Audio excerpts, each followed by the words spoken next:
Have you ever felt like you had to prove yourself to be taken seriously as a leader, a thinker, or even just as a human being? Well, this week we're sitting down with Taina Brown, a powerhouse coach and recovering academic, to unpack gatekeeping in all its sneaky forms and how reclaiming your wholeness might be the most radical thing you can do. Trust us, this conversation runs deep. So let's get to it.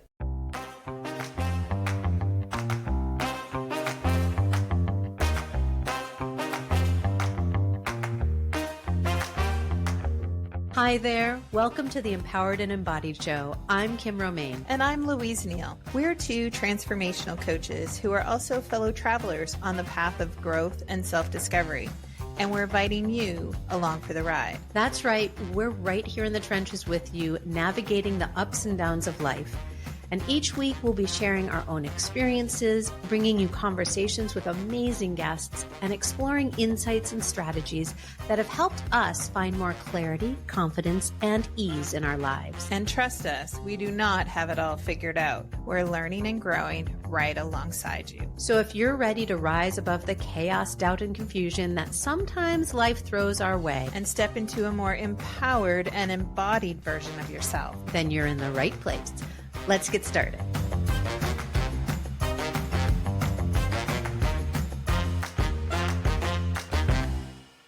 Hello, everybody. Welcome back to another episode of the Empowered and Embodied Show. I am Kim Romaine, one of your co-hosts, joined as always by my other co-host. That's me. I'm Louise. And we have a very special guest. Super excited.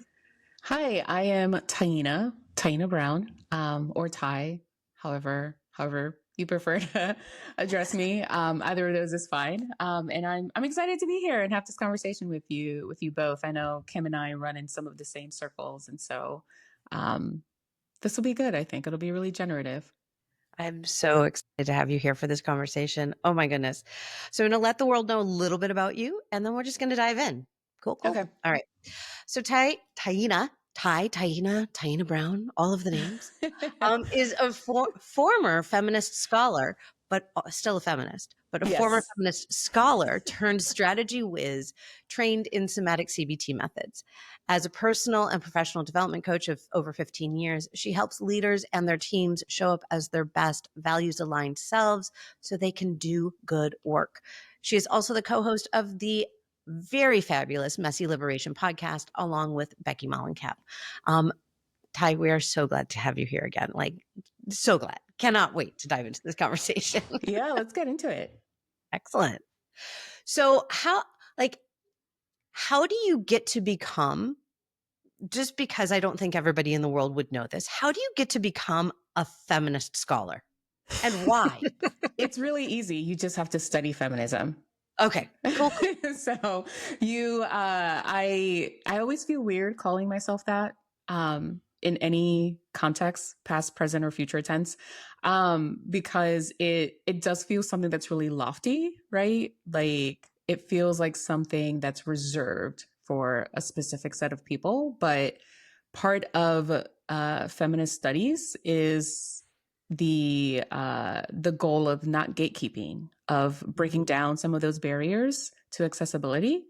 And so it's a way for me to, one, honor my undergraduate and graduate work in feminist studies and women's gender and sexuality studies, but also to remind myself that like there is no boundary between those who have so many letters behind their name and are, valued as being scholars, and those who still study and learn on their own, but for whatever reason, usually because they can't afford the education, right, to do that because it's so fucking expensive to go to grad school these days, don't have those letters behind their names. So it's a double kind of it has double meaning for me. But yeah, basically, if you study feminist works, if you study feminist theory, whether in the traditional sense in an academic setting or on your own, just because you enjoy reading it and because you yourself identify as a feminist, call yourself a feminist scholar, because that's all that work is.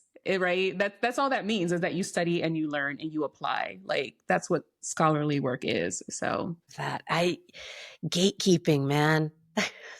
I feel like that there's so much there.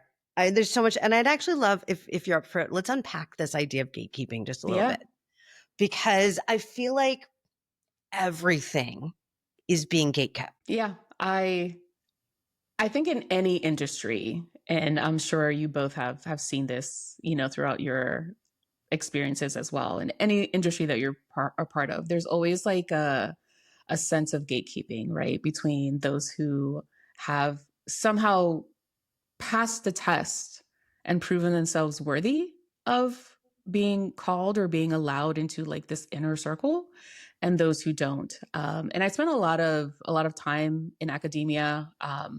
Well, it felt like a lot of time. It probably wasn't, but that's a different story. But and as a grad student, especially, I think you see that delineation very clearly between professors who have quote unquote paid their dues, right? And grad students who are expected to work for little to no financial compensation, whose ideas are often stolen and not, and work stolen, right? And not credited.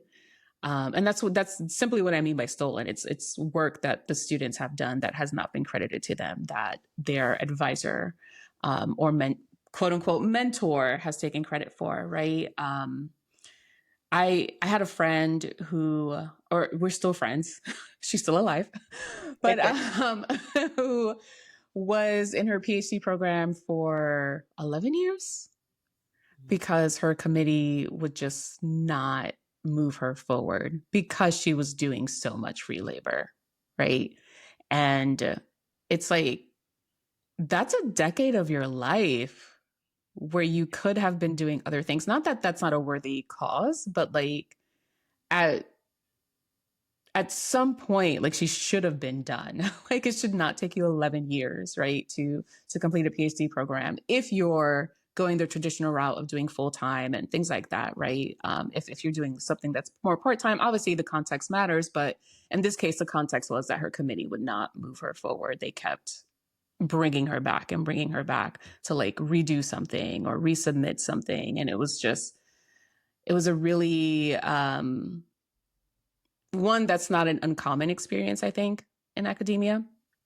And two, it just really did numbers on her confidence, right? As a person who had worthy ideas to contribute to her field. And so, it's disappointing. And I think as a coach and a facilitator, right, there's a lot of gatekeeping there as well. And I think that's one of the things that surprised me when I first got into coaching, because I was like, everyone's here to serve. We're all trying to do the good thing, right? Of help people. But then you get in there and you're just like, oh, it's the same as any other industry. Like some people are still out for just their own good. And there's still a lot of toxicity and really harmful ideas that can get perpetuated. And gatekeeping is one of those things, right? Where it's like, it's a way to other people, I think, and to kind of like set yourself apart, which is really steeped in a lot of harmful and toxic ideology, white supremacy being one of them. Yeah, for sure. For sure. Yeah. And you're right. It's everywhere. Like it's not just in academia. It's right. We see that in workplaces. We see, I talk to a lot of folks who are stuck in their role because they're doing really good. And so why move on? Why move up? Right. It is, it's heartbreaking to see, but it happens in all kinds of places. So what do we do about that? Yeah. I think in the workplace, and I've had clients who have been in that situation where they're like, I should have been promoted already and I haven't. Yep. And every time they say, oh yeah, you're doing great, it should be a shoo-in. And then it comes to it and they're like, well, we just don't have the budget right now, or we just need you to stay here for another year or whatever. And so I think when it comes to like work, like 9 to 5 work, in more traditional settings, one thing that I've noticed is that there's people gatekeep for different reasons, right? And I think if you're a manager, like if you're in a managerial position where you have the opportunity to like help move someone up or keep them in place, right? Like I think a lot of people, once they get into managerial positions, don't get managerial training. Mm-hmm. And there's a difference between being really good at your job and being really good at managing people, right? Those are like two different skill sets. Like a great executioner, like a great person who like executes on a strategy or a goal for work, a great technical expert does not a good manager make, right? Like that is something that needs to be trained into people. And when these people who have not been trained on how to manage people, right, to see the bigger picture, to see the larger context of organizational health and how to keep building momentum and make sure that like employees are thriving in order to make sure that the organization is thriving, right? When they can't put those pieces together on their own, someone leaving or moving on can feel threatening to them, right? Because then it's like, well, I'm going to lose this really great person, or I don't know if I move them, will they make me look bad, right? And so there's like symbiosis, like this symbiotic relationship that's really toxic that some managers do with their employees, right? And we can reference this back to like parenting, right? Like how parents tie their identity and their success or their worth onto their children's accomplishments or achievements. And the same thing happens in the workplace with people who have not been trained how to be good managers. They tie their experiences, their worth in the workplace to the teams that they're leading, these interpersonal relationships, and then like the lines start to get blurred between like everything that's happening and like what's actually good for the organization. And so it becomes this really just like toxic process that it always backfires, you know, because like eventually if you don't promote those people, if you don't reward that good work, they're gonna leave. Like, you know, it might take a while for, you know, for some people over others, but eventually they will leave. Yeah. I know in the nonprofit sector, a lot of people they go from program development into leading, right? Or they go from CFO to CEO, or they go from, in my world, right, from fundraising, from development directing and volunteer directing to executive director. And suddenly they're in these roles. And that's actually where I saw a lot of the gatekeeping was actually protectionary. They're protecting themselves from being quote unquote found out.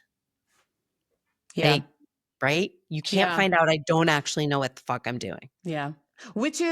It's odd because it's like if you didn't know what you were doing, you wouldn't have been hired in the first place. So I feel like there's like this level of like imposter syndrome that happens there, right? Where it's like, but on a much bigger scale with much bigger consequences. Cause it's like most people, I think, obviously there's an exception to this rule, but I think most people, when you get hired for a job, people are pretty confident that you can do that job. So if you're moving from a CFO position or a development position to an ED position, right? Like the people who hired you are pretty confident that you can do that job. Is it going to be perfect all the time? No, because nothing ever is, right? And so I think that feeling of being like, oh, if I can't let anything just like fuck up, like everything has to be perfect all the time. And so I have to control everything and everybody. That sense of like wanting to control everything, like that's a symptom of some really deep imposter syndrome happening there, where it's like, if you can just settle into yourself and like be okay with the fact that there's always going to be a learning curve. Like you're not going to step into a new role on the first day and get it 100%. But that's just an unrealistic expectation that we have of ourselves sometimes, right? But but if you could be okay with that, then like you can settle into a pace that feels comfortable for you, that doesn't threaten, right, the working relationships that you're trying to build and you're trying to maintain. Yeah. Yeah. Well, and we set those expectations for ourselves often. It's sometimes they're set by our organizations or our environments, but often it's us that's getting into a role thinking that by like 6 weeks in, we should be at 100%. Yeah. We should know everything there is possibly to know about that role 6 weeks in. And it's like, ooh, it's like not even 6 months in are you going to know everything? Maybe not even a year and a half. Like it takes a long time to fully immerse yourself into a new role. Yet we're setting that expectation for ourselves that we can't fail after some arbitrary number that we put on ourselves. Yeah. And, you know, the thing about that is too, and this is the kind of the mindset that I try to go into everything with, that is sometimes challenging. Like, I feel like I'm sitting here saying all this stuff and I'm like, but I get it. I've been there. I'm still there sometimes. I do it too. Like, yeah. Like this is not coming from someone who's past all that. This is coming from someone who actively experiences it all. But like things are always changing. And what that means is that you're never always going to get it 100% because you're always going to be learning, right? And so if we can just approach everything with that mindset of like, yesterday it was like this, but today I might wake up and it might be different. And what can I learn in this, as opposed to how am I going to fail in this? Then it's a different conversation, and it's a different intention, and it's a different feeling. And so, you both come from the nonprofit sector? No, I do. Louise does not. I do not. I come from the corporate world. Okay. Yeah. So I think, you know, again, no matter what industry you're in, like I've been in corporate, I've been in nonprofit, I'm a business owner now, you know, and so it's a hard lesson to learn, but it's a lesson that you never stop learning. Like it's not something that ever goes away. And if Becky listens to this, she's gonna just die laughing because I feel like I bring this book up at least once a day, but it just brings to mind Emergent Strategy by Taina Brown. Right? This idea that like nothing is ever really a failure if we're learning from it, right? The things that we call failures are compost for future growth. And how do we reframe how we feel and approach failure in a way that helps us to grow and be better? And when it comes to work, you know, like learning a new role, learning how to, whether it's like managing people or just managing yourself, like having that perspective of like waking up and just being like, what can I learn today? Like just what does the universe have to teach me today about this role in myself? And random story, it's related, I promise, but a few years ago when we were living in Atlanta, my wife was like, I want to take flamenco lessons. I was like, you're not a dancer, but okay, sure. So we found a dance studio and she took flamenco lessons, and this is just like so on brand for her. Like she loves trying new things, and just like she'll try it and be like, you know what, I tried it, it's not for me, I'm moving on. Or she'll try it and be like, actually love this, and I'll keep doing it. And so this was one of those times she wanted to try something new. And at the end of like each season, like or class or whatever, the studio would have like a student showcase, right? And so we went, some of our friends went, and we saw her do her little flamenco dances. It was really cute. But the instructor, she said something that just really resonated with me, still to this day. And this was like, I don't know, 6 or 7 years ago. And she said, you know, children are able to pick up new skills because they're okay. Most of the time, they're okay with failure. Like they don't have these values or this morality that they attribute to failure. And so they just keep trying. But as adults, like we attach so much morality to things and so much meaning to things.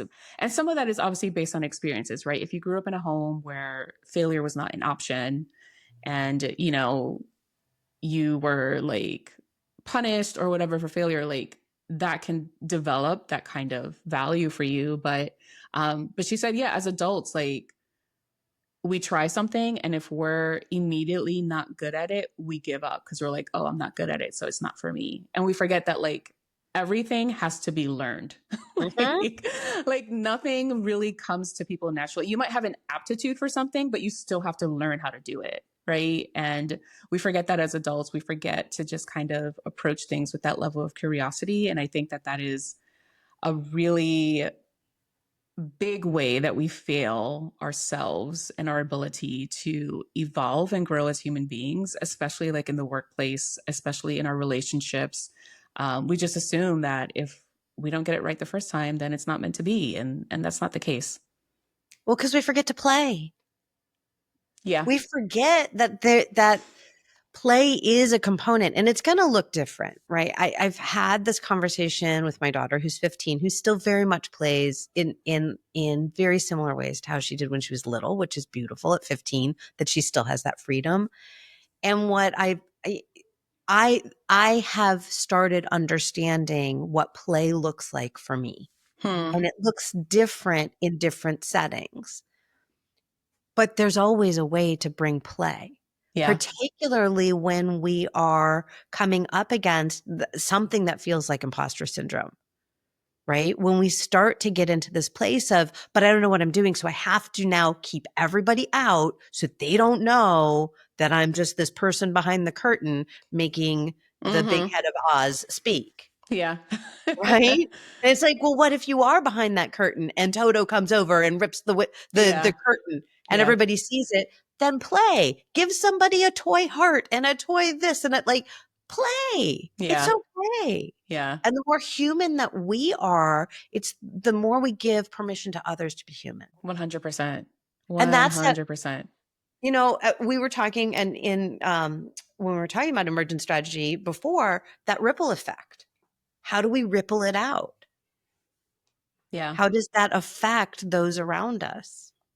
Yeah. Yeah. Cause I feel like as we embody that sense of playfulness and curiosity, like it becomes a model for other people, right? Other people in our circles. How do you, since Kim, since you're coming from a nonprofit background, and Louise, you're coming from a corporate background, how do you incorporate play into your like day to day? Like what's your go-to source of play? Because I feel like that's still something that I am working on myself. And I grew up with a military mom, right? So like there was no play. you know? There was no play. Like you did it and you did it right, and you did it right the first time. And also I have heavy earth energy in my chart. Okay. And so I'm like, there's no time for play. I got shit to do. Like, just tell me what needs to be done. Right. So I feel like that's still something that I am, even now in, it feels weird to say this, but middle age, like, like I'm figuring 55 out. and it's weird to say that. It feels weird, right? I've been trying to convince my friends, yeah, we are middle age. And they're just like, don't say that. We are not. We're still in our 20s. And I'm like, okay, that was 20 years ago, but whatever. But yeah, how do you incorporate play day to day? Because I'm also just, yeah, like I said, I'm still figuring a lot of that out. I mean, therapy is incredibly helpful for getting there, you know. And the somatic training that I did last year was really helpful, and also just helping me incorporate some embodiment practices for myself and some playful practices. But it still sometimes feels awkward, you know. It So does. like, Yeah. how do you do that? Yeah. Well, I think so. And Louise, I totally want you jumping because I love you have all sorts of play with things to bring forward. I know. I wanted to say specifically, just answering what you just said in terms of the earth energy. So when you said that, Frozen, the movie Frozen, right? The trolls are these rocks. They are as earthy as earth can be. And they are also super playful. Yeah. They're not playful maybe in the way we think of where, more air energy, where we see fairies and unicorns and flying things. But earthbound energy can be very playful. It just feels and looks different. I like that. I like that. I'm gonna have to sit with that and journal about it. I love that. Good. Thank you for that. You're welcome. And now Louise, take it away with all your play, because I know I'm so excited. Well, you're right. Is that it's a practice. Like we forget how to play. We get really busy with life, and somehow we feel like we have to be these adults when we become adults, and we don't know what that is. So all of a sudden, our lives are taken over by adulting, right? And we lose play. And so in my life, I actually a couple of years ago, I signed up to scare the shit out of myself. I signed up to do an improv class, and Wow. it was so scary. And I learned so much about myself in just a few short weeks.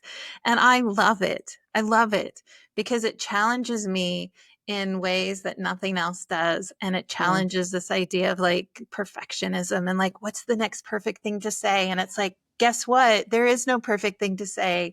And as soon as you think there is, you're out of it.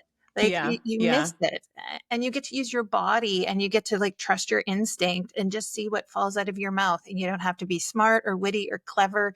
You just have to show up, and it just works. And it is amazing to be in that space. But I've gone on play workshops with other women to say like, what is playing? Right? What does that look like? What does it feel like in our bodies when we play? Because I can actually do some chores now, and it feels like playing because I've got the music cranked and I'm singing my heart out, right? Like there's this stigma around like play is looks like a playground. It doesn't have to. Yeah. Play is how it makes you feel Oh, I love when you're that. doing something. Yeah. Well, and you also did the Lego coaching thing. I did some Lego What is coaching that? too. Like, talk Yeah, about play. learning.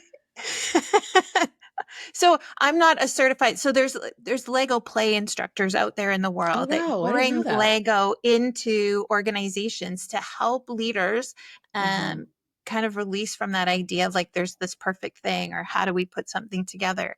But I've brought Lego into my coaching for people who are really stuck and they can't see a solution and they can't move forward. It's like take a 2-minute break, grab some Lego off of your desk and make something with it. And we know as soon as we stop thinking about something, all of the answers fall into our heads, right? But that's the idea of play. Like play is hugely beneficial when we look at it in that sense too. If you want to look at it from a productivity standpoint, like play brings something, but it brings us back to ourselves too. Yeah. I mean, have you ever watched a group of kids play Lego? Yeah. None of them do it the same. You have the one kid who has the nose in his book and is like figuring out where everything goes, and don't make it tip over, because if it tips over, then we're in tears because now we have to start from the beginning. Then you have the other kid who is like building the same thing they always build. Here's the 17 blocks, the same thing. I'm going to build the same thing. Then you have the other kid who's sticking Legos places that Legos don't, sometimes on their body, but like where Legos don't go. It's like, I'm going to see, does the Lego stick to the wall? I don't know. What happens if I stick these two Legos together? And what happens if I do, right?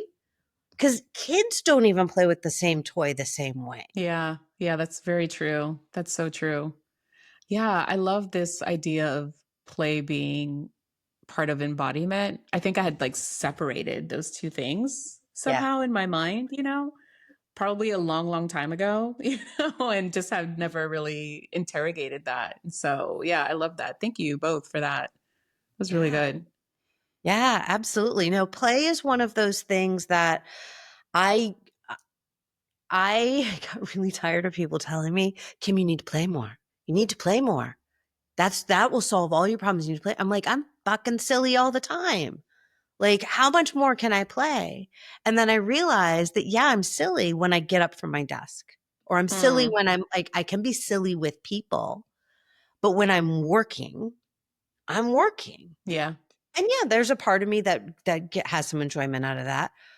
But when I'm stuck on something, pushing through is the worst thing for me to do. The best thing for me to do is to move my body, is to go find some Legos, because I love Legos, to go draw something, to put on music, whatever it is, to completely remove me from the situation. And that in and of itself is play. Yeah. Yeah. I love that. We were watching a documentary on PBS a few weeks ago about funk music. Mm-hmm. In the 70s, and they had a scientist on, like, I don't know if he was a neuroscientist or what's it called when you study ears? I don't know.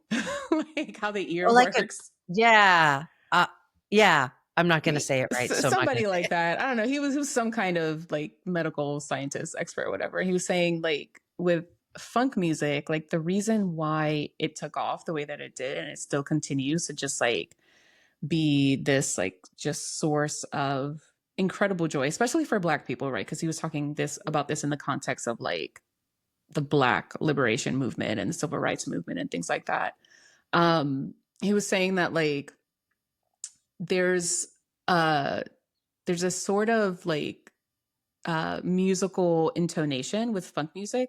I think he was talking about like the drums, like the bass of it, and like the drums and the actual like bass guitars. Mm-hmm. He said when those sounds like when you hear those sounds, yes, that, thank you.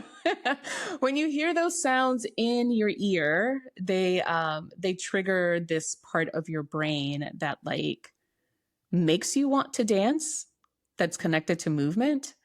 And then when that happens and you actually move, it releases this like rush of like dopamine and endorphins. And so funk music is so closely attributed to the Black liberation movement because it was a source of so much Black joy at that time when things were just like heating up and some things were really bad, And so the other day I was in my office and I was feeling stuck. And I was like, you know what? Like, I'm going to just put on some music that feels funky to me, and just dance around the office. And I did that. And oh my God, I felt so much better after, so much better afterwards. I did. Yeah. So I was like, okay, I think my brain is like, I need to see some evidence that this works before I can like engage in it. But it's almost like what came first, the chicken or the egg with me, sometimes I'm just like, what do I need to be able to do it to get the evidence, but then I want the evidence before I do it, so anyway, that's just a little sidebar about how my brain works. It sounds like there was some environmental component to that as well as how you're designed, right? We're all designed in different ways. And so how you're designed may very well be that trial and error, may be I need to test it, but I need the information, right? So I don't know, in human design, you might be 1-3 would be my guess. If because the investigation component and the 3 is the trial and error. And that people get hooked up on it all the time because it's like, no, but I need the evidence. I need to know. So I'm going to need to research this. But the research doesn't create the trial and error. It's being an action that does that. Yeah. I don't know what my human design is, but I can totally, yeah. You just read me. So thanks. There you go. I mean, the idea, whether or not that's actually in your design or not, like to know that truth about you is to then say, how do I honor both parts of this?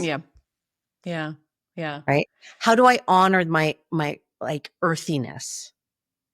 How do I honor my desire to get shit done and honor that I also want to move my body? It's honoring the totality of yourself. So like going back to that idea of gatekeeping, not letting one part of ourselves gatekeep the other. Oh, yes. Yeah. That's so good. Cause I think especially at work, we compartmentalize ourselves so much.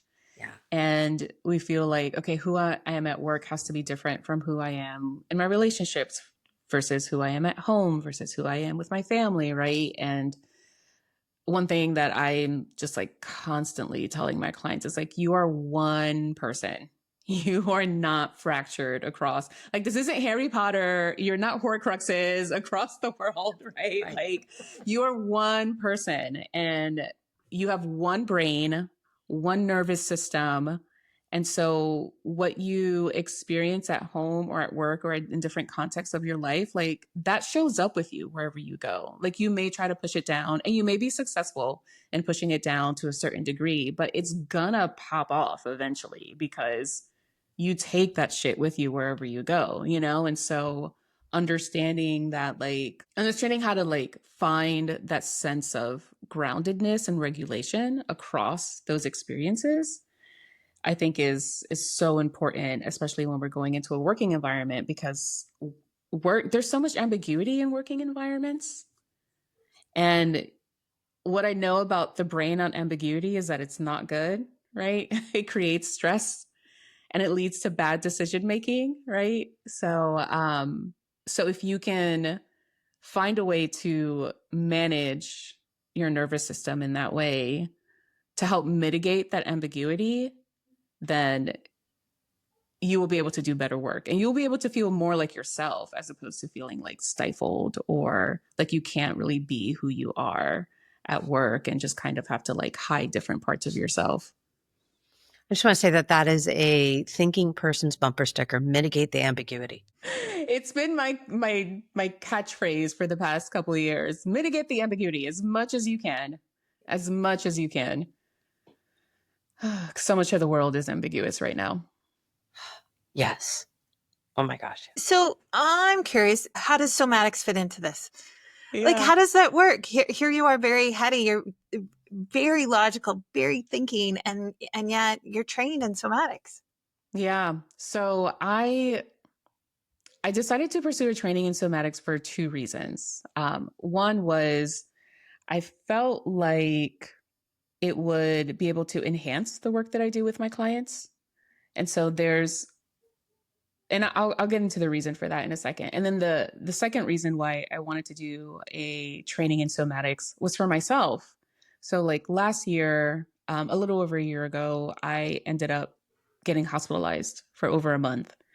And it was a really just traumatic experience. I'm still in recovery from from the entirety of that. And it was such an out of body experience, like being in the hospital for so long and like having all this stuff happening in your body at like one time and not having the emotional or mental bandwidth to like process everything.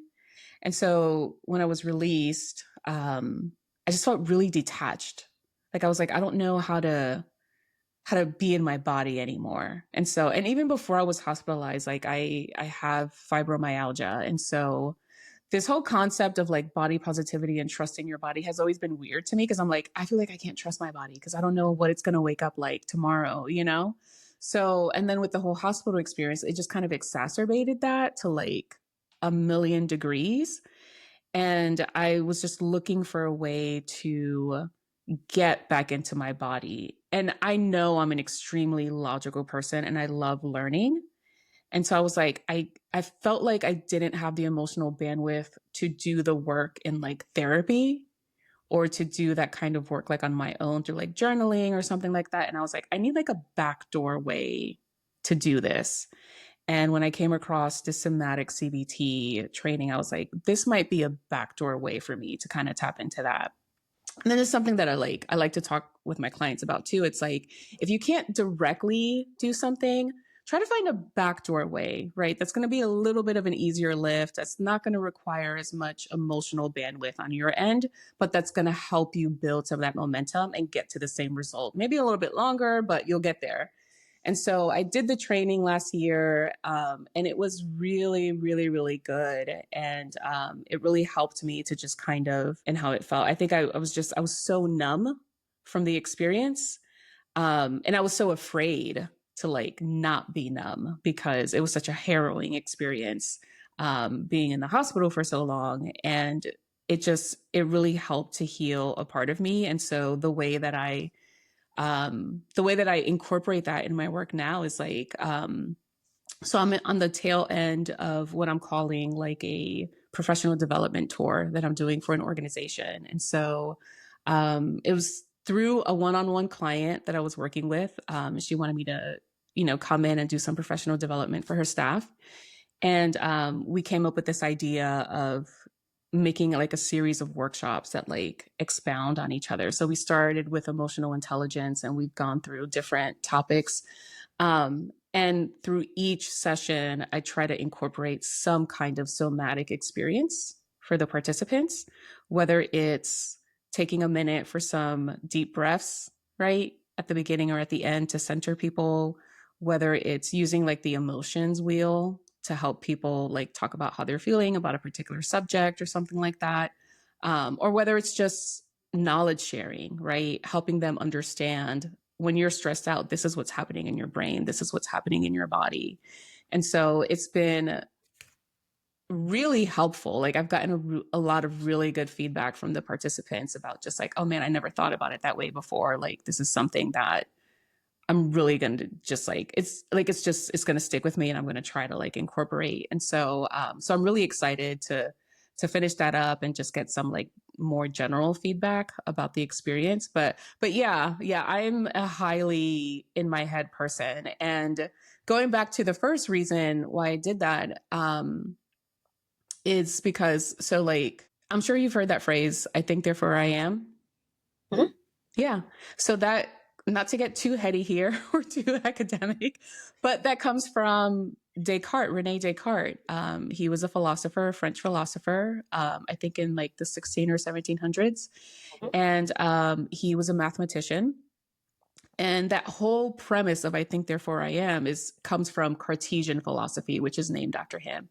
And basically the premise is that we are rational beings, right? That what we experience in our bodies, we can't really know it's true unless we logically think it out, right? I'm oversimplifying it by a long shot. So if you're listening or watching and you're into philosophy, please don't shoot the messenger here. I'm definitely oversimplifying it. This was from one class I took in 2013.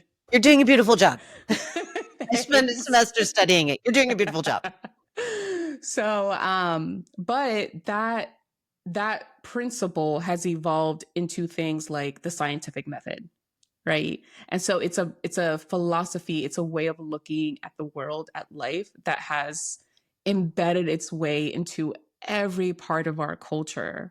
And that is such a big reason why so many people walk around detached from their bodies, because we're like, no, I'm a rational being. We are rational beings. We think, therefore we are. It's not I think and I experience, or I think and I feel, therefore I am. It's this priority on rational thinking. And the point is not to degrade rational thinking, not to deprioritize it, but like, that's not the whole of who we are. We're still somatic creatures, right? We have senses for a fucking reason. So how do we marry these two parts of ourselves, this rational, logical brain, plus this feeling, sensory perception part of ourselves, right? How do we bring those two things together in order to create a wholeness about us, right? That we can take with us wherever we go. And when I said people compartmentalize themselves, usually they try to take that rational part into work and then that feeling part outside of work, right? And so it's the whole concept behind the show Severance, Yeah.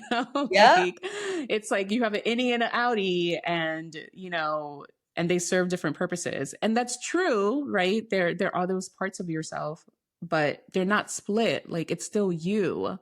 And so without that sense of wholeness, like you're never going to be the best you that you can be. You're never going to do the best work that you can do because you're fragmenting yourself. Yep. There, right there. That's it. That's the thing. I talk about it all the time. I talk about this fragmentation, this bifurcation of self, and how, yes, we do it between our work and the rest of our lives. We also do it in our roles within our work. We do it with our superiors and those that report to us. Yeah. We do it with our colleagues. We do it even in our own homes. I'm a different, right? Who am I as a mom versus who am I as a partner? We do it in different relationships, but we leave bits of ourselves instead of bringing the beautiful totality of ourselves together. And so practicing, and I think you're absolutely right. It has to be bringing the whole thing, the head, heart, and soul all together. Because if we don't bring it all together, we are living fragmented, bifurcated lives. Yeah. Yeah. And then, go ahead. Sorry. well, then how do we evolve? Yeah. We can't. You can't. A split thing cannot evolve. Like, No. It has to be a whole thing. Yeah. Yeah. And then, then the robots win. So Yeah. I don't want that. Rise of the robots, rise of the machines. I think we could go down about 14 million other rabbit holes. I know this has been such a rich conversation, and I feel like we've just started. What are some of the things that we're taking from today's conversation that we really want to make sure that our listeners have heard and are taking with them? Yeah. Yeah.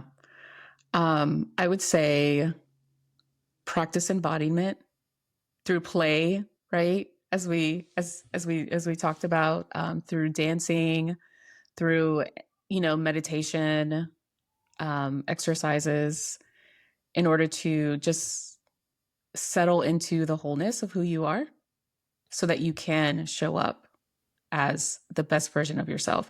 I think it's hard to stay values aligned if you can't show up as your whole self, right? It's hard to make good decisions if you can't show up as your whole self. It's hard to do good work if you can't show up as your whole self. It's hard to be in an honest, really generative, loving relationship with someone if you're fragmented and bifurcated, as you said. I love that word. So I think, just making sure that you are connecting your mind with your embodiment, I think is the big thing. It's the big takeaway for me here. Like that's not the answer to everything, but that's where we start. Yeah. And I'm going to build off that because I think that when we do that, we have no more need to gatekeep anything. Right. And so, yes. Like, let's just do that. Yeah. Let's just do that. That is beautiful. Let's do that. And I feel like, although I'm going to invoke the one who shall not be named, who is doing all sorts of gatekeeping in the world right now, don't be a Horcrux. Like you are not, right? Like don't, like don't be out there being 15 million versions of self. Yeah. Be self. Yeah. I think when you do that too, like when you're fragmented, you're taking up more space than you need to. And that doesn't give space for other people to be who they are. And so if you can just come home to yourself, then there's space for other people to also come home to themselves. You're also using up a lot more energy than you need to. Oh my God, yes. Listen, as an earth sign, I'm like, that's inefficient. Like, that's a waste of energy and time. Like, how can we get this going and get it wrapped up? Like, do not waste energy or time on things that aren't going to get you anywhere. Like, what's the fucking point? Right? There you go. There we go. And that's the fucking point of this conversation. Yeah. Yeah. Well, thank you both so much for having me. I was a little bit nervous, but I loved this conversation. It was so good. Oh, I'm glad. I'm glad that you came and were part of it, even though you felt nervous. I hope it wasn't anything we said or did that made you feel nervous. No, it's just me. It's just me. Okay. That's okay. Just get into the body and soothe. Yes. Yes. Exactly. Well, and we don't provide much direction because it's like, come have a conversation. There's no questions. There's no structure. Just pull up a chair. And it's like, what? What are we doing? Yeah. Where are the rules? The rules are out the window. The rules are out the window and Louise and I have been unpacking this a lot lately. The rules are out the window because we want to make sure people are having conversations like this. So we're setting the example. Yeah. Thank you for having this space and for doing that. Like that's not always easy to do, to be the one to be like, we're going to do it differently. So I appreciate you both. Yeah. Our pleasure. Our pleasure. And listeners, thank you for listening in and being a part of the conversation. And we hope that you continue to have conversations like this in your spaces as well. Absolutely. Ty, where can folks find you? Yeah. So I am, I'm online in various places. So my website is wholeness.org, because the name of the business that my wife and I run is Theory of Change. And so you can go there to find more about the work that we do. You can also connect with me on LinkedIn, TikTok, or Instagram. And on all three of those platforms, it's my first name, middle initial, last name. So Taina, Taina, like that Nickelodeon show that was only around for one season. And then my middle name is Marie. So it's Taina M. Brown, like the color, at either LinkedIn, TikTok, or Instagram. I will tell you right now, most of my social media is centered around fan fiction, because I'm in my fan fiction rabbit hole right now. But I get on there sometimes and talk about other things too. Cool. I'm gonna have to check that out. Good stuff. Beautiful, beautiful. Well, thank you again for being here. We're so glad, and we'll include all the places to connect with you in the show notes. Thank you. Yeah. Thanks, everyone. Take care. And that's all for this week's episode of the Empowered and Embodied Show. We hope today's episode has sparked something within you. Remember, we're all on this journey together. If something did resonate with you today, why not share it with a friend who might need to hear it too? You can find us everywhere you listen to podcasts. Don't forget to subscribe so you never miss an episode. And if you're feeling generous, leave a review. Your feedback not only helps others find the show, but also helps us understand what's most valuable to you. Until next time, be kind to yourself, stay curious, and remember, we're walking right alongside you. Thanks for being part of our community.